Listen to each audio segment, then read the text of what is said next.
So we are very close to WWDC 2023 at this point, but the last minute leaks keep on coming, so let's delve into it. So let's begin with some iOS 17 leaks from Mark Gurman, who's probably the most credible source on the planet when it comes to Apple information, but of course, as I've said in other videos, because iOS leaks in the past have been completely false, it wouldn't hurt if you took this with a grain of salt. So firstly, we have details that the iPhone could become a smart home display when not in use and placed in a horizontal position. So for example, if you have a MagSafe stand, you can dock your iPhone on it and it should now display calendar appointments, weather data, notifications, etc. The interface of the smart home display modes should build upon the widgets we already have within iOS, and it should have a dark background with a lighter colored text to make the information easier to read. So this essentially is going to be Apple's version of the Google Home Hub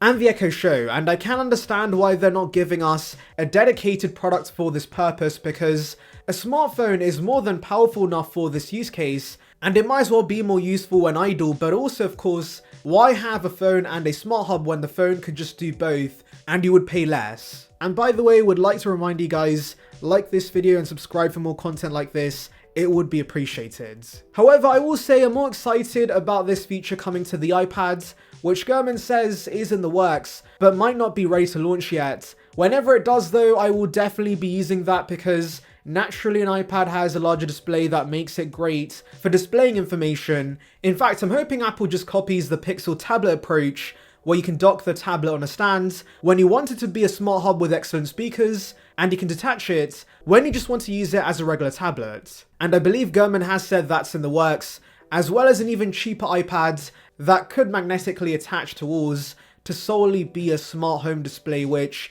in my opinion does not make sense. Just let consumers use their current iPads and sell a dock that works with them and turns them into smart hub devices when needed.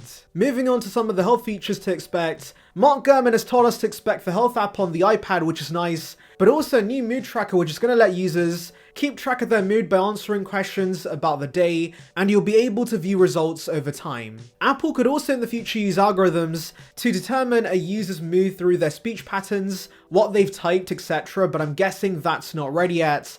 And so Apple's going to start with this basic version of mood tracking. And by the way, this will be different to the journal feature we've already heard about. That's more about tracking your daily activities. On top of this, we could see new features for managing vision conditions like nearsightedness, and apparently the upcoming Apple headset is going to have a meditation app, which I'm hoping the iPad and iPhone gets, but I'm guessing the VR experience is the main thing that differentiates this compared to existing meditation apps on the market. Gurman has also said next year Apple could offer an AI-based health coaching service codenamed Quartz, and this will help encourage users to exercise, improve their eating habits, and take steps to improve their sleep. Of course, this will be a subscription because Apple loves some recurring revenue, but it seems this will have an edge over other offerings because the Apple Watch is going to use the data it collects to make personalized suggestions and create tailored coaching programs. As always though, Gurman says it could be delayed or cancelled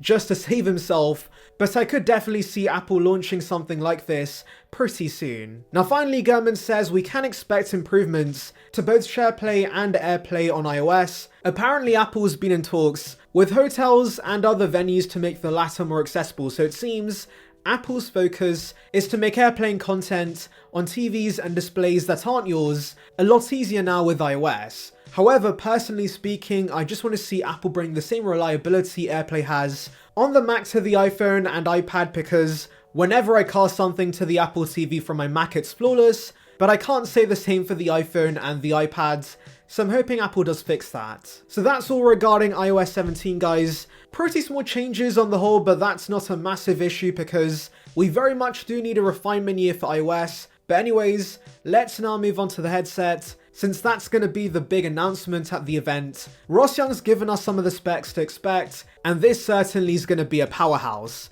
He says each of the two 4K micro OLED panels on the headset's going to be 1.41 inches. It's going to offer 5,000 nits of brightness, which is ludicrous, and 4,000 pixels per inch. Now the brightness specifically has kinda left me speechless, because for comparison the iPhone 14 Pro Max in sunlight maxes out at 2000 nits, and this being a headset you wear is offering more than twice that, which is pretty insane. However, for those worried it could blind you and burn your retinas, don't worry, I don't think that's going to be the case, and this actually might only be available when viewing HDR content, and so the nits for HDR content is a reference to how well the display depicts colors and contrast, and not specifically how bright the display gets. Now basically every other headset on the market comes nowhere near the specs of this. The Meta Quest 2 has 1080p panels that offer 100 nits of brightness, PlayStation's PSVR 2 headset offers 265 nits of brightness, and the HoloLens has 500 nits of brightness. So this headset will be the first in offering HDR content, which is impressive and could make watching content on this even more immersive than other headsets. However, will this be able to justify the high price? I'm not sure yet. We'll have to see what others say when they get hands on this. Anyways, I do want to mention the insane brightness is also going to be handy for the glasses Apple plans to launch in the future, because they in particular need high brightness to mitigate the light from the sun and other light sources. At low brightness levels, the AR content that overlays the real world view can be washed out, so I'm hoping everything Apple learns from this headset ultimately helps improve the first gen glasses when they eventually launch. Now for those still doubtful we're going to see the headset, at WWDC Apple has now leaked the term XROS themselves. A developer has found references in App Store Connect, which is the platform developers can manage and distribute the apps through for iOS, iPadOS, and macOS. So yes, a mention here of XROS definitely makes sense, since Apple is going to be announcing a kit that helps developers make apps for the headset. And yeah guys, it's very likely at this point the headset's going to be launching in just a few days. And I'm personally not a fan of the term XROS.